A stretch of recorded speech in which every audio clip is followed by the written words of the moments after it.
সুপ্রিয় দর্শক, আসসালামু আলাইকুম।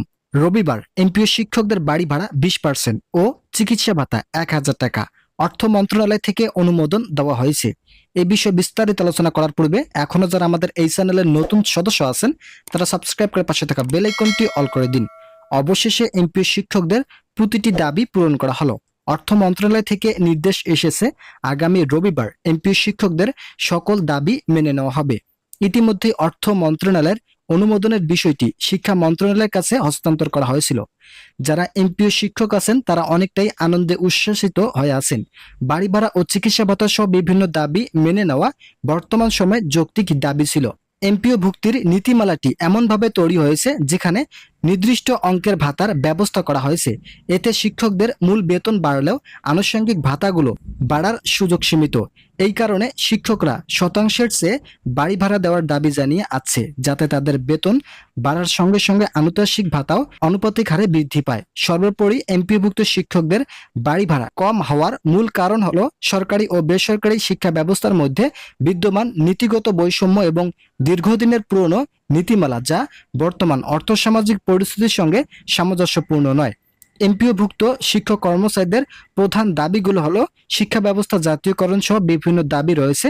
এই বিষয়ে আলোচনা করার পূর্বে এখনো যারা আমাদের এই চ্যানেলের নতুন সদস্য আছেন এবং চ্যানেলটি সাবস্ক্রাইব করেনি তারা অবশ্যই চ্যানেলটি সাবস্ক্রাইব করে ভিডিওটি কন্টিনিউ করুন। শিক্ষা ব্যবস্থা জাতীয়করণ এটি তাদের দীর্ঘদিনের এবং প্রধানতম দাবি। তারা চান সকল এমপিওভুক্ত শিক্ষক প্রতিষ্ঠানকে সরকারি করে দেওয়া হোক।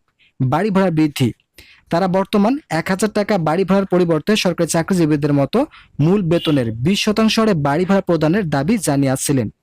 চিকিৎসা ভাতার বৃদ্ধি, বর্তমান 500 টাকা চিকিৎসা ভাতার পরিবর্তে 1,000 টাকা করার দাবি। উৎসব ভাতা বৃদ্ধি, শিক্ষকদের জন্য বর্তমান 25% উৎসব ভাতার পরিবর্তে 50% এবং কর্মচারীদের জন্য 50% উৎসব ভাতার পরিবর্তে 75% করার দাবি। এই দাবিগুলো নিয়ে তারা সরকারের কাছে আলোচনা করেছেন এবং দাবি পূরণ না হলে আন্দোলন চালিয়ে যাওয়ার মতো হুঁশিয়ারি দিয়েছেন। ইতিমধ্যে অর্থ মন্ত্রণালয় ও শিক্ষা মন্ত্রণালয় থেকে বলা হয়েছে, আগামী রবিবার একটি জরুরি বৈঠক করা হবে। এই বৈঠকের মাধ্যমে এমপি শিক্ষকদের সকল ভাতা বৃদ্ধির বিষয়ে নতুন প্রতিবেদন প্রকাশ করা হবে। এই প্রতিবেদন প্রকাশ করার পরপরই নতুন গেজেট চালু হবে এমপি শিক্ষকদের জন্য। গেজেটের মধ্যে উল্লেখ থাকবে বাড়ি ভাড়া, চিকিৎসা ভাতা, উৎসব ভাতা, জাতীয়করণ সহ বিভিন্ন দাবি দেওয়া পূরণের বিষয়বস্তু। তো বন্ধুরা, ভিডিওটির এই মুহূর্ত পর্যন্ত এসো যারা যারা এখনো এমপিওভুক্ত শিক্ষকরা আমাদের এই চ্যানেলটি সাবস্ক্রাইব করেননি তারা অবশ্যই চ্যানেলটি সাবস্ক্রাইব করে পাশে থাকা বেল আইকনটি অল করে দিন।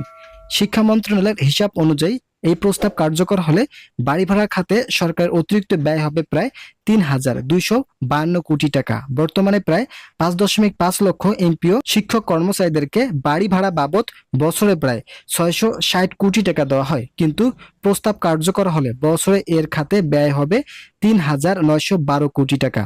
প্রস্তাবটি এখন অর্থ মন্ত্রণালয়ের অনুমোদনের অপেক্ষা রয়েছে। যেহেতু সময়সীমা আগামী রবিবার পর্যন্ত বেঁধে দেওয়া হয়েছে, সেক্ষেত্রে অবশ্যই শিক্ষকদেরকে ধৈর্য ধারণ করতে হবে। বর্তমানে এমপিভুক্ত শিক্ষকদের মাসিক বাড়ি ভাড়া 1,000 টাকা এবং চিকিৎসা ভাতা 500 টাকা। তবে এই ভাতা বৃদ্ধির জন্য একটি প্রস্তাব শিক্ষা মন্ত্রণালয় থেকে অর্থ মন্ত্রণালয়ে পাঠানো হয়েছে। এই প্রস্তাবে বলা হয়েছে, বাড়ি ভাড়া মূল বেতনের 20%, চিকিৎসা ভাতা 500 টাকা থেকে বাড়িয়ে 1,000 টাকা করা হবে। তো বন্ধুরা, আজকের এই ভিডিওটি পর্যন্ত। আশা করি ভিডিওটি থেকে অনেক উপকার পেয়েছেন। যদি উপকার পেয়ে থাকেন তাহলে অবশ্যই চ্যানেলটি সাবস্ক্রাইব করে পাশে থাকা বেল আইকনটি অল করে দিন।